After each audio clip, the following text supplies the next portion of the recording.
이 시간 우리에게 주신 하나님 말씀은 마태복음 9장 14절에서 17절까지의 말씀입니다.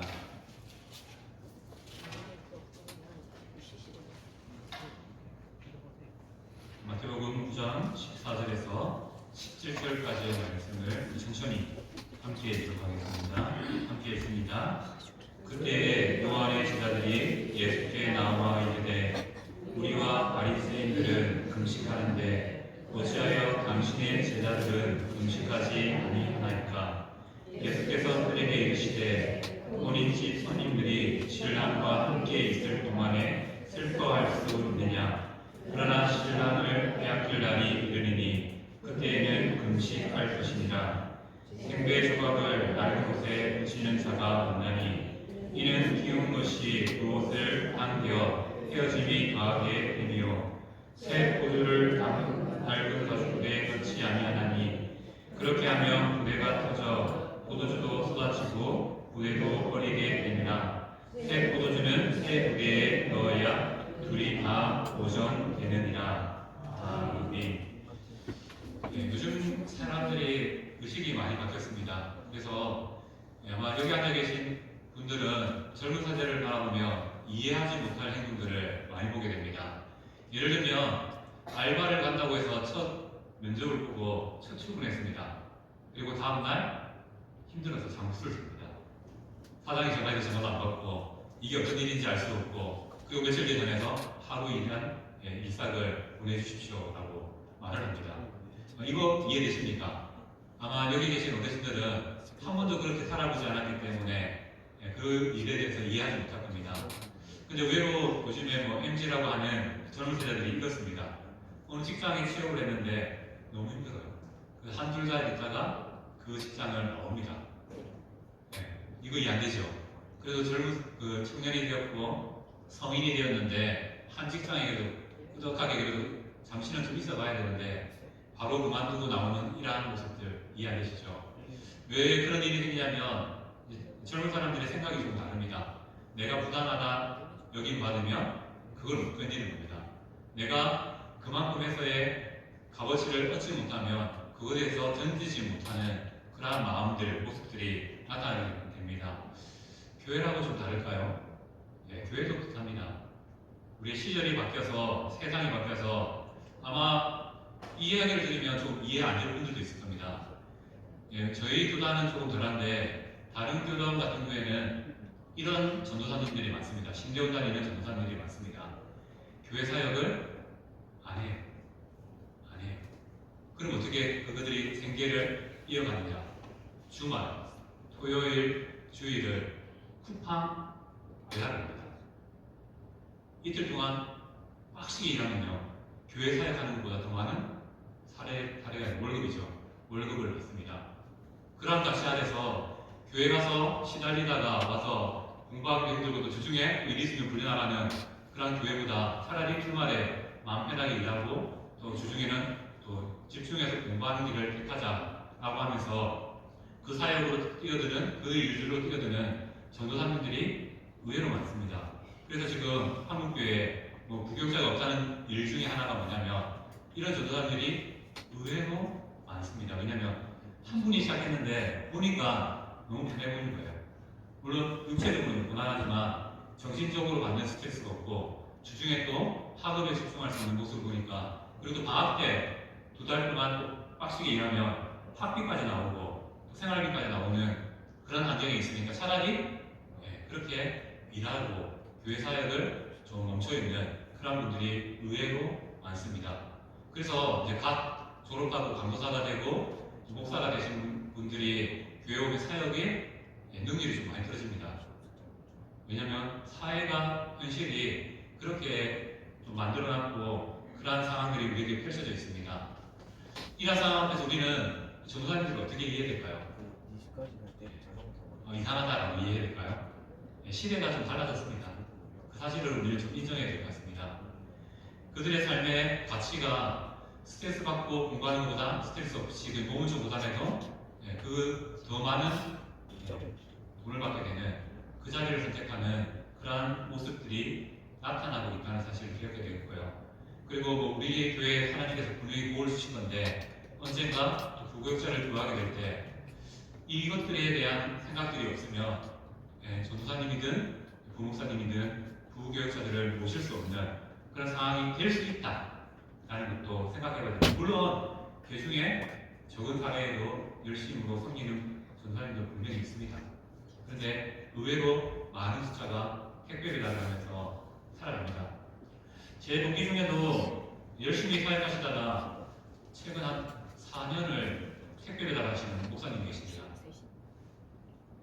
교회에서 받는 사례로 아이들을 먹여 살기가 너무 힘들어서 잠시 사역을 멈추고 택배 배달을 하고 계시는 분이 계십니다. 이제 다시 또 교회로 돌아오려고 하니까 많이 힘들어하는 그런 부분들을 이야기로 들은 바가 있습니다. 세상의 가치가 좀 달라진 것 같아요. 옛날 같으면 우리 어르신들의 세대는 그래도 목사가 사역자가 고생해야지, 수고해야지, 그것이 먹히던 시대인데 지금은 조금 가치가 달라졌습니다. 왜냐하면 지금 MZ들은 어려움을 크게 경험하지 않고 자란 세대입니다. 교회에서 늘 받기만 하고 살았던 세대입니다. 그래서 나눔에 익숙하지 않고요. 또 섬김에도 조금 익숙하지 못한 모습들이 나타납니다. 그러한 세대를 바라보면서 우리는 어떻게 그들을 이해해야 될까요? 우리의 생각이 조금 바뀌어야 된다는 것이죠. 우리가 그들을 품을 수 있으려면 우리의 삶의 생각의 변화가 필요하다는 것입니다. 자, 오늘 본문의 말씀은 지난주 말씀과 이어지죠. 세리 마태를 부르심을 통해서 제자도에 대한 그 말씀이 오늘 본문의 이야기를 통해서 또다시 제자도에 대한 말씀으로 이어지고 있습니다. 예수님께서 이 제자도의 말씀을 통해서 우리에게 원하시는 것은 이 시대를 살아가는 바른 관점, 예수님으로 말미암아 새롭게 시작된 그 시대를 살아가는 성도들의 생각이야 모습이 어떻게 변화되어야 되는지를 우리에게 알려주는 것이 오늘 본문의 말씀입니다. 자, 말씀으로 한번 들어가 봅시다.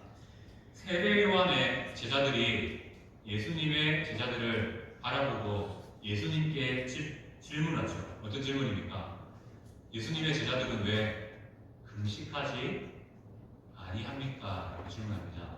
자, 앞전의 사건이 뭐였죠? 예수님께서 세리와 마태의 세리와 죄인들과 함께 식사를 하셨습니다. 그런데 유대인들이 봤을 때 그날이 금식일이었던 것 같습니다. 예수님께서 죄인들과 세리와 식사를 하신 날이 금식일이었던 것 같습니다. 그래서 세례 요한의 제자들이 봤을 때 저거 아닌 바른데 저거 틀렸는데 라는 관점에서 왜 금식하지 않습니까? 라는 질문을 하게 됩니다. 자, 우리가 세례 요한의 제자들은 조금 생각해 봐야 됩니다. 왜냐하면 완전한 구약의 사람도 아니고 완전한 신약의 사람도 아닙니다. 그래서 우리 세례 요한을 구약의 마지막 사람이라고도 말합니다. 성경적으로 보면요. 신약에 있지만 예수님 오기 직전의 인물이기 때문에 예수님 직전의 삶을 살았기 때문에 그런 말도 합니다. 하지만 알다시피 세례 요한은 메시아의 오심을 알았습니다. 그리고 그 메시아의 오심을 제자들에게 가르쳤습니다. 하지만 여전히 세례 요한의 제자들은 구약적인 삶을 살았기 때문에 예수님에 대하여서 메시아에 대해서 어떻게 행동해야 되는지를 잘 몰랐습니다. 여전히 바리새인과 같이 구약적인 사고를 가지고 예수님을 바라보고 있다는 것이죠. 그리고 세례 요한의 제자들은 그럼에도 불구하고 당시 세례 요한이 워낙 유명이지 않습니까? 많은 사람들이 세례를 받으려고 나왔던 것처럼 그런 유명세가 있었기 때문에 이 세례 요한의 제자들은 구약과 신약의 중간기에 있는 가도기에 있는 인물들이었습니다. 그래서 많은 사람들이 저 사람들이 어떻게 행동하나 관심이 있었고 집중하는 대상이었다는 것이죠. 근데 문제는 이 질문을 할 때 세례 요한은 어디에 있습니까? 옥에 갇혀 있습니다. 여전히 메시아를 들었지만 메시아에 대해서 온전히 배우지 못한 세례 요한의 제자들을 보게 됩니다. 그러니까 당연히 유대의 전통을 따라서 예수님을 바라보게 됩니다. 자, 금식. 우리가 금식에 대해서 한번 생각할 필요가 있습니다. 유대인들에게 금식은 보편적인 경건 생활이 됩니다. 예, 누구라도 하나님을 믿는다면 금식과 기도가 그의 삶에 나타나야 된다는 것이죠. 그렇기 때문에 이 금식과 기도를 통해서 저 사람이 얼마나 신앙이 좋고 신앙이 바르지 않는가를 판단하는 도구가 되기도 하였습니다. 하지만 구약의 역사를 살펴보면 하나님께서 이스라엘 백성들에게 요구하신 금식은 언제입니까? 십계일이라는 1년의 하루는 금식하면서 슬퍼하면서 금식하면서 하나님께로 나오라라고 말씀했습니다. 그런데 유대인들은 이것을 확대한 것이죠. 금식은 속죄일날 이루어진 이 금식은 통해 슬픔의 상징이었습니다. 그렇게 죄로부터 정결함을 얻게 되는 날이었기 때문에 그날은 금식은 슬픔을 더한 날이었습니다. 앞서 말씀드렸던 것처럼 금식의 기호는 속죄일에만 행했습니다. 하지만 유대인들은 이 속죄일 이후에 점점 그들의 삶에 이 금식을 합계해 나갑니다. 언제 금식합니까? 참된 회개를 할 때 금식을 선포했고요. 그리고 또 하나님의 도우심을 구할 때 금식을 했습니다. 에도의 편시로 금식했고 또 바벨론 포로 시기에는 1년에 4차례 정해놓고 금식을 또 행하는 그런 절기들을 지키기로 했습니다. 이러한 전통들이 흘러서 지금 예수님의 시대에 유대인들의 경건의 기준이 되었고 유대인들은 이제 어떻게 지킵니까? 그들의 삶의 이틀, 월요일과 목요일을 금식의 날로 정해놓고 지키고 있는 상황입니다. 물론 또 종교 지도자들은 여기에 이틀의 하루를 더 더하거나 이틀 더해서 금식일을 더 늘려서 내 신앙을 자랑하고 또 과시하기로 했습니다. 세례 요한의 제자들이 이 금식을 언급했다는 것은 예수님께서 세리마태와 세리들과 제인들과 식사하신 날이 아마도 금식을 금하는 월요일, 금식하는 날 월요일, 목요일이 아니었을까라고 짐작할 수 있습니다. 세례요한들이 봤을 때 이 예수님의 행동이 옳지 않다라고 생각했기 때문에 제자들을 바라보면서 옳지 못하다고 생각하면서 그 제자의 스승이 예수님께 오히려 책망하는 쪽으로 질문을 하고 있는 것이죠. 자, 세례요한의 제자들은 바리새인과 조금 달랐습니다. 그들은 금욕적인 삶을 위해서 세상을 떠나서 하나님께 집중하는 그런 삶을 살기 위해서 금식을 했습니다. 바리새인들은 신앙을 과시하기 위해서 금식을 했지요. 그들에게 금식은 이렇든 저렇든 신앙에 있어서 중요한 영역이었다는 것입니다. 그러나 예수님의 제자들은 금식하지 않고 죄인과 식사를 하고 있습니다. 그래서 세례요한의 제자들이 예수님께 질문한 것이죠. 예수님의 제자들은 왜 금식하지 않습니까? 라고 구약적인 틀에서 여전히 예수님을 메시아로 바라보지 못한 채 질문하고 있는 그들을 보게 됩니다. 이 예수님께서는 대답하시죠. 어떻게 대답하십니까? 혼인집 손님들이 신랑과 함께 있을 동안은 슬퍼할 수 있겠느냐라고 역으로 질문합니다. 이 질문 방법은 대화 방법은 당시에 흔한 방법이었습니다. 누군가 질문하면 역으로 다시 질문하고 또 그렇게 대답을 찾아가는 방법으로 그렇게 대화를 이어가는 방법들이 당시에는 흔한 방법이었죠. 이 방법을 예수님도 사용하셨습니다. 자, 여기서 혼인집은 무엇을 의미할까요? 예수님의 오심, 메시아의 오심을 통해 펼쳐진 잔치자리를 의미합니다. 자, 잔치가 벌어졌는데 금식, 슬픔이 올립니까? 올리지 않는다는 거죠. 오히려 기뻐하면서 축하하는 것이 마땅한 손님들의 자세라는 것을 말씀하고 있습니다. 예수님의 오심이 바로 이 혼인잔치와 같은 그런 의미가 있다는 것이죠.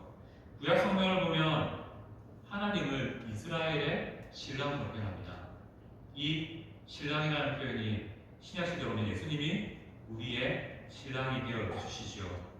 결혼식에 참석한 사람들은 슬퍼하는 것이 합당한 모습이 아닙니다. 장례식에서는 분명히 슬퍼해야 되겠죠.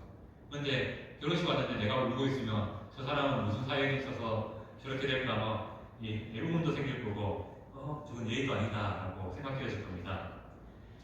축하로 온 사람들은 누굽니까? 신랑 아니면 신부와 관계된 사람입니다.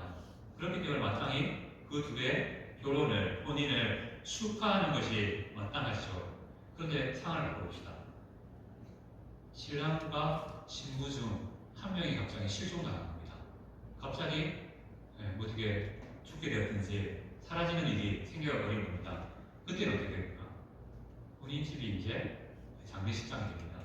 그때는 당연히 금식이, 슬퍼함이 마땅하다는 것을 예수님께서는 역질문을 통해서 세례요한의 제자들에게 말씀하고 계신 것이죠. 이것을 우리에게 소개하면요, 우리에게도 신랑이 사라지는 날이 올 것이라는 것을 간접적으로 말씀하십니다. 언제요? 예수님께서 십자가에 못 박히실 때, 그때 잔치집의 손님들은 무엇을 해야 됩니까? 그때는 모두가 금식에 동참해야 된다는 것입니다. 하지만 지금 잔치 자리에서는 이 금식이 어울리지 않다는 것을 말씀합니다. 이 말과 함께 이 말을 이해시키기 위해서 두 가지의 비유를 예를 들게 됩니다. 무엇입니까? 16절에 생배조각에 대한 이야기, 또 17절에 새 포도주의 그 비유의 이야기를 담고 있습니다. 자, 꽃과 포도주는 바로 혼인집, 잔치자리에 마땅히 있어야 될 연관되는 물건들입니다. 그 두 가지를 통해서 예수님께서 말씀하고자 했던 것은 새 것과 낡은 것, 새로운 것과 옛 것을 구분함을 통해서 시대가 달라진 이 시대에 무엇을 바라봐야 되는가, 이 잔치자리에서 어떤 행위가 더 어울리는 것인가를 말씀합니다. 새옷 비유, 포도주 비유, 결국 이것을 말합니다. 새로운 질서가 생겼다. 옛 질서가 바뀌게 되었다는 것이죠. 구약의 그 사고가 예수님을 통해서 새롭게 해석되어야 된다는 의미로서 새옷 비유와 포도주 비유가 등장하게 됩니다. 두 비유 모두 다가 이거죠. 전통적인 유대의 사상을 가지고, 구약적인 사고를 가지고는 예수님을 담을 수 없다, 품을 수 없다. 그렇기 때문에 그에 합당한 변화가 우리에게 있어야 된다는 사실을 말씀하는 것이 두 가지의 비유의 말씀이죠. 예수님은 새로운 옷입니다. 또 새로운 포도주이십니다. 하지만 유대교는 낡은 옷이며 낡은 가죽 부대가 됩니다. 새 것과 옛 것이 어떻게 보면 어울리지 않는 그런 모습이 나타나고 있는 것이죠. 예수님과 유대교가 어떻게 보면 많은 부분에서 다르게 나타난다는 것을, 어울리지 않다는 것을 이 두 비유를 통해서 말씀하십니다. 결국 이 말씀을 통해서 우리에게 말씀하시는 것은 무엇입니까? 예수 그리스도로 말미암아 새롭게 살아가는 인생에는, 그 새로운 환경에는 그에 합당한 삶, 바로 변화가 필요하다는 사실을 우리에게 말씀하고 있습니다. 자, 우리가 최근에 경험했던 이 코로나19라는 이 사건 자체가 한국 사회를, 세계를 완전히 바꿔놨습니다. 예전에는 모여야 됐고, 예전에는 함께 해야 됐던 그 문화가 이제는 흩어져도 된다, 집에서도 된다 라는 형식으로 바꾸고 되죠. 예를 들면 회사를 출근해서 계속 일하던 그런 사람들이 이제 집에서 앉아서 일 처리를 하게 되는 그런 시대가 열리게 되었습니다. 교회 입장에서는 모두 나와서 예배드리던 그 모습이 집에서 개인적으로 영상을 틀어놓고 드리는 예배의 모습들도 나타나게 되었습니다. 그리고 또 우리가 코로나19를 지나면서 확 달라진 것 중에 하나가 사람의 가치가 높아짐을 통해서 인건비가 세졌지 않습니까? 그래서 모든 물건들과 가격들과 그것이 정말 놀라울 정도의 가격으로 올라버리는 이러한 모습들이 나타나게 됐습니다.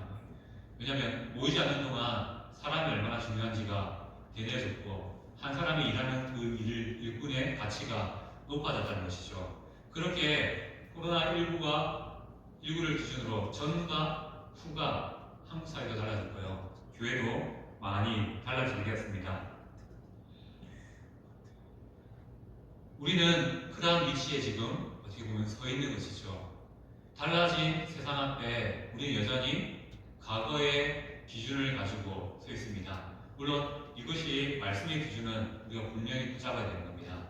하지만 우리가 이 말씀의 기준을 담는 그릇은 우리가 여전히 옛날의 그대로 가지고 있지는 않는지 한번 생각해 볼 수 있어야 되는 것이죠. 왜 이런 우리가 젊은 세대를 향하여서 왜 품지 못하고 이해하지 못하고 오해하게 되는 일들이 발생하게 될까요? 우리가 나이가 많아져서 그럴까요?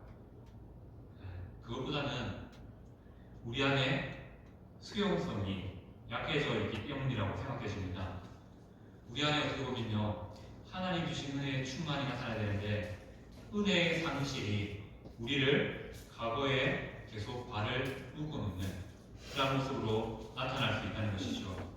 자, 우리가 오늘 말씀처럼 구약적인 방식 중요하죠. 하지만 그 방식에 갇혀버리면 예수님을 통한 새 시대를 우리가 받아들일 수 없다는 것입니다. 구약적인 삶은 예수님을 거부하게 만듭니다. 물론 구약의 말씀은 메시아를 말씀하지만 유대의 구약적인 이 삶의 패턴들은 메시아의 오심을 인정하지 않는, 오실 예수님은 메시아만 계속 기대하게 만드는 그런 안타까운 모습으로 만들어 버렸다는 것이죠.